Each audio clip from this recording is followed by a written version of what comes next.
CC news కు స్వాగతం. ముందుగా హెడ్లైన్స్. బోయపాలెంలో జరిగిన క్యాన్సర్ నిర్ధారణ క్యాంప్. వైద్య పరీక్షలు చేసిన బసవతారకం క్యాన్సర్ ఆసుపత్రి వైద్యులు. క్యాంపును ప్రారంభించిన ఎమ్మెల్యే.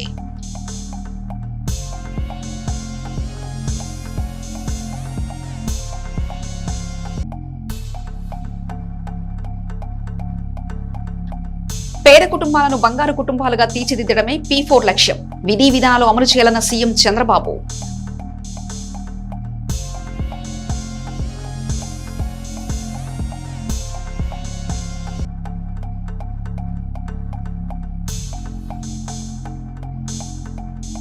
సాతులూరులో రోడ్డు ప్రమాదం. మద్యం మత్తులో ఢీకొన్న 2 వాహనాలు. ఒకరికి తీవ్ర గాయాలు.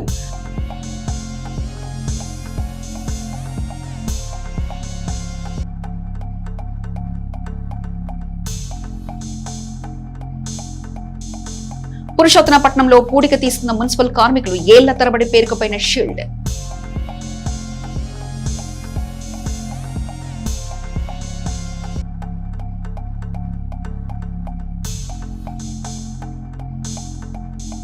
వైభవంగా శ్రావణ శుక్రవార పూజలు. అధిక సంఖ్యలో వరలక్ష్మి వ్రతంలో పాల్గొన్న మహిళలు.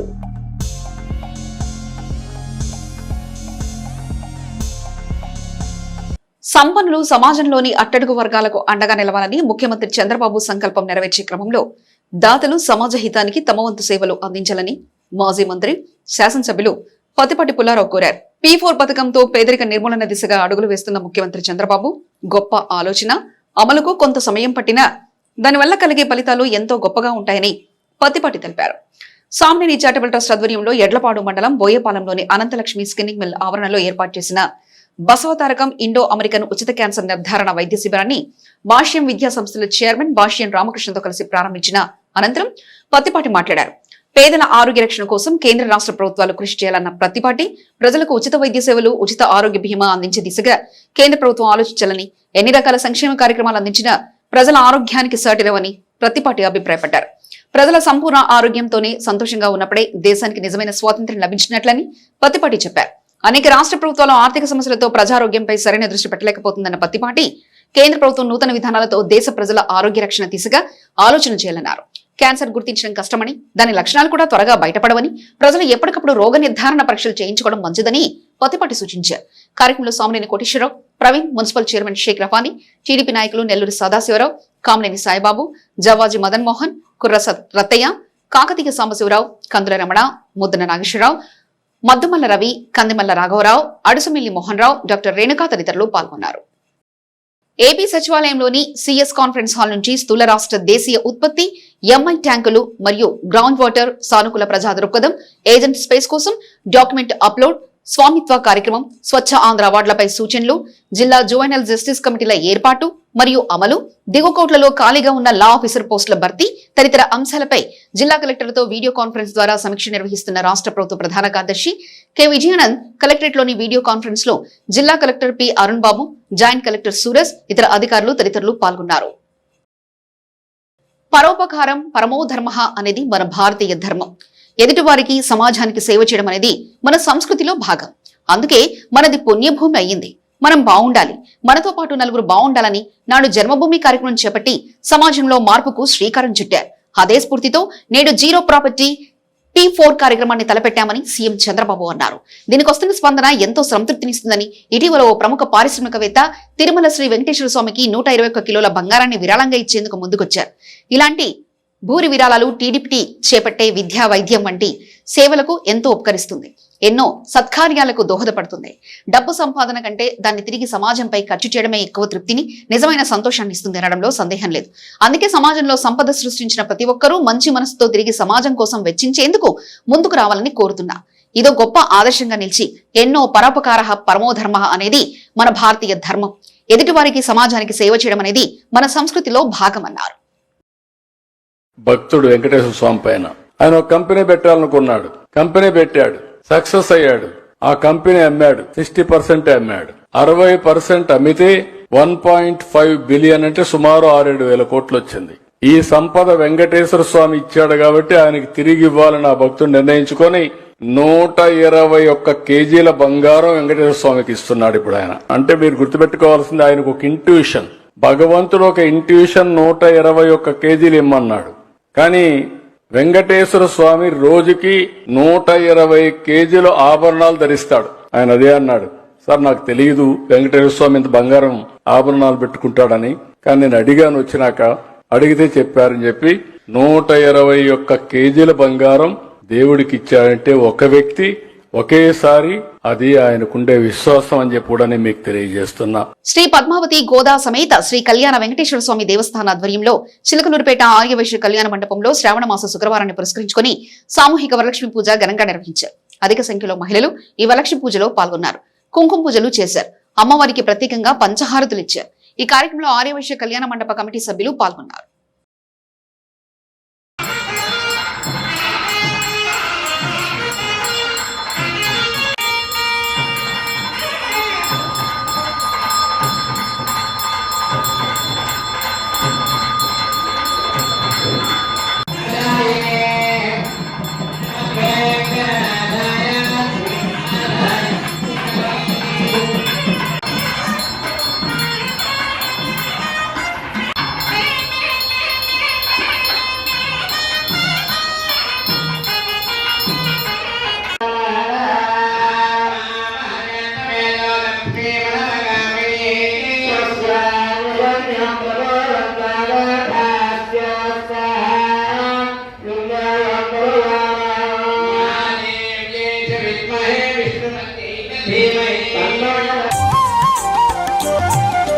సౌభాగ్యలక్ష్మీ రావమ్మ అమ్మా, సౌభాగ్యలక్ష్మీ రావమ్మ, సౌభాగ్యలక్ష్మీ రావమ్మ అమ్మా, సౌభాగ్యలక్ష్మీ రావమ్మ.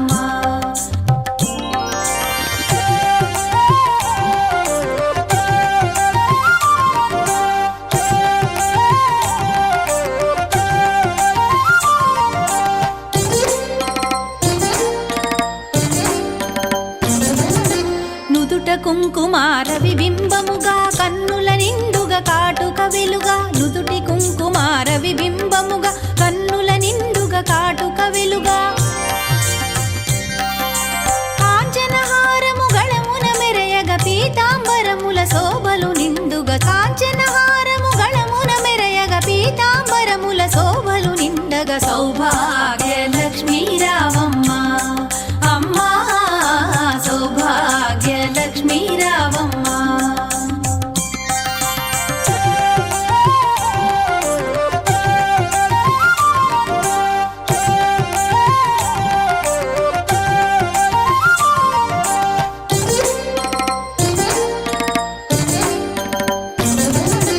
నిండుగ కరముల బంగారు గాజుల ముద్దులలుకు పాదమ్ముల మూవలు, నిండుగ కరముల బంగారు గాజుల ముద్దులలుకు పాదమ్ముల మూవలు, గలగలగలమని సౌవడి చేయగ సౌభాగ్యవతుల సేవల నందగ, గలగలగలమని సౌవడి చేయగ సౌభాగ్యవతుల సేవల నందగ, సౌభాగ్యలక్ష్మీ రావమ్మ అమ్మా, సౌభాగ్యలక్ష్మీ రావమ్మ.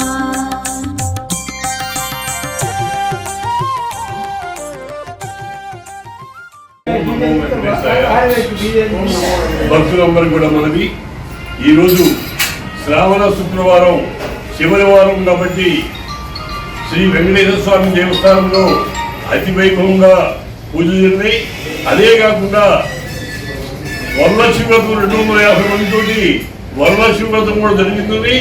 ఈ వరలక్ష్మి వ్రతం తరువాత తీర్థప్రసాదాలు అన్నప్రసాదం కూడా ఉంది.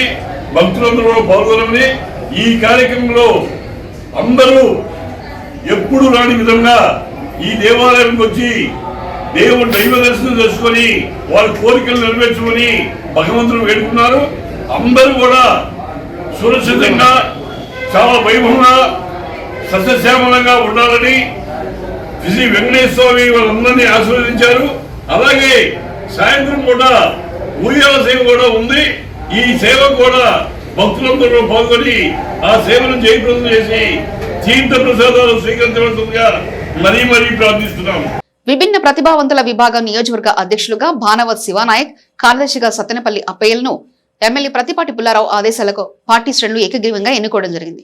ఈ మేరకు పత్తిపాటి నివాస గృహంలో మర్యాదపూర్వకంగా కలిసి దుశ్శాలతో ప్రత్తిపాటిని ఘనంగా సత్కరించారు. ఆయన నాయకులను ప్రత్యేకంగా అభినందించారు. ఈ కార్యక్రమంలో 34-35 వార్డులకు చెందిన టీడీపీ నాయకులు, కార్యకర్తలు పెద్ద సంఖ్యలో పాల్గొన్నారు. చిలకలూరుపేట మండలం కట్టుబడి వారిపాలెం గ్రామానికి చెందిన తెలుగుదేశం పార్టీ నాయకులు చెన్నంశెట్టి వెంకట కోటేశ్వరరావు కుమారుడు, చెన్నంశెట్టి నాగాంజనేయులు కుమార్తె నూతన వస్త్రబహుకరణ వేడుకకు హాజరై ఆ చిన్నారులు హాసిని, దిలీప్ కుమార్లను తెలుగుదేశం పార్టీ నియోజకవర్గ సమన్వయకర్త నెల్లూరి సదాశివరావు, రూరల్ మండల పార్టీ అధ్యక్షులు జవాజీ మదన్ ఆశీర్వదించారు.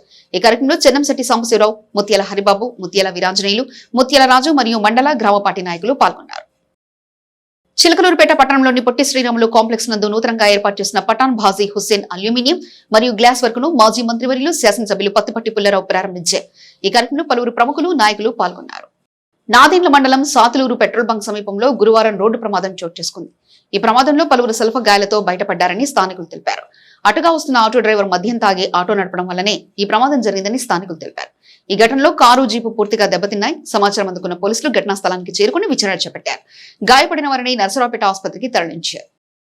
31వ వార్డు పురుషోత్తమపట్నంలో సబ్స్టేషన్ లైన్ డ్రైనేజీ కాలువ గత కొన్ని సంవత్సరాల నుంచి పూడికతీత తీగ కాలువలు మూసుకుపోయి ఎక్కడ డ్రైనేజీ వాటర్ అక్కడే ఆగి ఉండడంతో మున్సిపల్ కమిషనర్ స్పందించారు.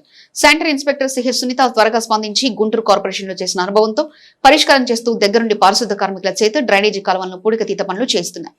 డ్రైనేజీ కాలువలు శుభ్రం చేస్తూ పారిశుద్ధ కార్మికులకు ఈ కాలువలో ప్రతిరోజు పుష్కట్ చెత్త తీస్తూ డ్రైనేజీ కాలువలు శుభ్రం చేయాలని ఆదేశాలు జారీ చేశారు. నాదెండ్ల మండలం సాతులూరులో చోరీ జరిగింది. సాతులూరు గ్రామంలోని ఈదర శ్రీనివాస్ ఇంట్లో చోరీకి 2 దొంగలు పాల్పడ్డారు. ఇంట్లో ఎవరూ లేని సమయంలో తలుపు తాళాలు పగలగొట్టి ఇంట్లో ఉన్న బంగారు ఆభరణాలు దుండగులు ఎత్తుకెళ్లారు. సీసీ కెమెరాల్లో చోరీ దృశ్యాలు రికార్డ్ అయ్యాయి. సీసీ కెమెరాల ఫుటేజ్ ఆధారంగా నాదెండ్ల పోలీసులు కేసు నమోదు చేశారు. చోరీ కేసులో విలువైన బంగారం పోవడంతో దర్యాప్తును ఎస్ఐ పుల్లారావు చేపట్టారు. ఉద్యోగరీత్యా చెన్నైలో ఈదర శ్రీనివాస్ ఉంటున్నారు. ఆంధ్రప్రదేశ్ సచివాలయంలో మంత్రివర్గ సమావేశం జరిగింది. ఈ సమావేశంలో మొత్తం 33 అజెండా అంశాలకు మంత్రివర్గం ఆమోదం తెలిపింది. జలవనరుల శాఖ పనులకు సంబంధించి మరో 11 అంశాలకు ఆమోదం తెలిపింది. AP circular economy west recycling policy 4.0 2025-30కి ఆమోదించారు. పర్యాటక ప్రాజెక్టులకు ప్రభుత్వ భూముల కేటాయింపు మార్గదర్శకాలను ఆమోదిస్తూ ప్రకటించారు. అధికార భాషా కమిషన్ పేరు మార్పునకు కేబినెట్ ఆమోదం. మండలి వెంకట కృష్ణారావు అధికారిక భాషా కమిషన్ గా మార్పునకు ఆమోదం తెలిపారు. సాగు భూమిని వ్యవసాయతరంగా మార్పునకు నాలా చట్ట సవరణలను ఆమోదించారు. 51వ సిఆర్డీఏ సమావేశం ప్రతిపాదనలకు కేబినెట్ ఆమోదం తెలిపింది. రాజధాని పరిధి 29 గ్రామాల్లో 904 కోట్లతో మౌలిక వసతులకు ఆమోదిస్తూ ప్రకటించారు. సిఆర్డీఏ పరిధిలో సంస్థలకు భూ కేటాయింపునకు ఆమోదిస్తూ మంత్రివర్గ సమావేశం జరిగింది. గణపవరంలో గ్రామ సభ జరిగింది. ఈ సభకు గణపవరంలోని ప్రజలు, అధికారులు హాజరయ్యారు. గ్రామ సభకు ముఖ్య అతిథిగా పంచాయతీ కార్యదర్శి మారుతిబాబు, స్పెషల్ ఆఫీసర్ ఎంపీటీఓ స్వరూపారాణి పాల్గొన్నారు. ఈ సందర్భంగా పలు అంశాలపై చర్చించారు. గణపవరం గ్రామంలో 810 అనధికారికంగా ఏర్పాటు చేసిన నీటి కుళాయిలను గుర్తించామని అధికారులు గ్రామ సభలో వెల్లడించారు. ఈ 810 మంచి నీటి కుళాయిలను క్రమబద్దీకరణ చేయాలని తీర్మానించారు. ఎస్సీ ఎస్టీలకు 5,000 రూపాయలు, బీసీఓసీలకు 6,000 రూపాయలు, వ్యాపార సంస్థలకు 7,000 రూపాయలు అపరాధ రుసుం వేసి ఆ రుసుం చెల్లించిన వారికి నీటి కుళాయిల క్రమబద్దీకరణ చేయాలని నిర్ణయం తీసుకున్నారు. ఈ క్రమంలో కౌన్సిలర్ గంగా శ్రీనివాసరావు, సొసైటీ అధ్యక్షుడు శేషయ్య తదితరులు పాల్గొన్నారు. చిలకలూరిపేటలోని బీఆర్ఐజీ మున్సిపల్ హై స్కూల్ నందు పత్తిపాటి పుల్లారావు ఆదేశాల మేరకు స్కూల్లోని ఎన్టీఆర్ సుజల పథకం ద్వారా తాగునీటిని స్కూల్లోని పిల్లలకు ఏర్పాటు చేయటకు మున్సిపల్ చైర్మన్ షేక్ రఫాన్ని పరిశీలించారు. అనంతరం మధ్యాహ్న భోజన పథకాన్ని విజిట్ చేశారు. నాణ్యమైన భోజనాన్ని విద్యార్థులకు అందించాలని ఉపాధ్యాయులకు సూచించారు. ప్రభుత్వం కొత్తగా తీసుకొచ్చిన స్మార్ట్ రేషన్ కార్డులు ప్రింటింగ్ కార్యాలయం నుంచి మండలాలకు చేరాయి. ఈ నెల 25 నుంచి కార్డుల పంపిణీకి అధికారులు ఏర్పాటు చేస్తున్నారు. 31 వరకు రాష్ట్ర వ్యాప్తంగా 9 లక్షల మందికి పైగా రేషన్ కార్డులు అందజేయనున్నారు. దీనిపై కార్డుదారు ఫోటో, కుటుంబ సభ్యుల వివరాలుంటాయి. కొత్తగా స్మార్ట్ పోస్ట్ మెషిన్లను అందుబాటులోకి తీసుకురానున్నాయి. చిలకలూరుపేట పట్టణంలోని మున్సిపల్ చైర్మన్ డివిజన్ 1 శానిటేషన్ విభాగాన్ని ఆకస్మికంగా సందర్శించారు. ఈ పర్యటనలో ఆయన శానిటరీ సిబ్బందితో మాట్లాడి వారి సమస్యలు అడిగి తెలుసుకున్నారు. సిబ్బంది తమ పనిలో ఎదురవుతున్న పలు సమస్యలను, అవసరాలను చైర్మన్ షేక్ రసాని దృష్టికి తీసుకెళ్లారు. ఈ సందర్భంగా చైర్మన్ మాట్లాడుతూ సిబ్బంది చెప్పిన సమస్యలను శాసనసభ్యులు మరియు కమిషనర్ దృష్టికి తీసుకెళ్లి వాటిని పరిష్కరించడానికి తక్షణ చర్యలు తీసుకుంటామని హామీ ఇచ్చారు. పట్టణంలో పరిశుభ్రతతో పారిశుద్ధ కార్మికుల పాత్ర ఎంతో కీలకమని ఆయన అన్నారు. వారి సంక్షేమం కోసం మున్సిపల్ పాలక వర్గం ఎప్పటికప్పుడు కృషి చేస్తుందని తెలిపారు. శానిటేషన్ ఇన్స్పెక్టర్ రమణారావు, మేస్త్రులు, సిబ్బంది పాల్గొన్నారు. చిలకలూరుపేట పట్టణంలో ట్రాఫిక్ సమస్యలు, రోడ్డు ప్రమాదాలకు కారణమవుతున్న అక్రమాలను తొలగించేందుకు అధికారులు చర్యలు చేపట్టారు. నర్సరావుపేట సెంటర్ నుంచి బైపాస్ వరకు ఉన్న రోడ్డుపై అక్రమంగా నిర్మించిన దుకాణాలు, ఇతర నిర్మాణాలను తొలగించాలని టౌన్ ప్లానింగ్ విభాగం నిర్ణయించింది. ప్రజల భద్రతను దృష్టిలో ఉంచుకుని ఎటువంటి ప్రమాదాలు జరగకుండా, ట్రాఫిక్ అంతరాయం లేకుండా ఈ అక్రమణల తొలగింపు ప్రక్రియను చేపట్టాలని అధికారులు స్పష్టం చేశారు. ఈ ఆదేశాల మేరకు టౌన్ ప్లానింగ్ అధికారులు ఈ రోజు నరసరావుపేట సెంటర్లోని భారత్ పెట్రోల్ బంక్ వద్ద అక్రమణలు తొలగించడం ప్రారంభించారు. ఈ చర్య వల్ల పాదాచారులు, వాహనదారులు సురక్షితంగా ప్రయాణించేందుకు అవకాశం ఏర్పడుతుందని అధికారులు తెలిపారు. ఇలాంటి చర్యలు భవిష్యత్తులో కూడా కొనసాగుతాయని, పట్టణాన్ని మరింత సురక్షితంగా, ప్రణాళికాబద్ధంగా అభివృద్ధి చేసేందుకు కృషి చేస్తామని వారు పేర్కొన్నారు. సీసీ న్యూస్ సమాప్తం. మరొక బులెటిన్లో మళ్ళీ కలుసుకుందాం. చూస్తూనే ఉండండి సీసీ న్యూస్.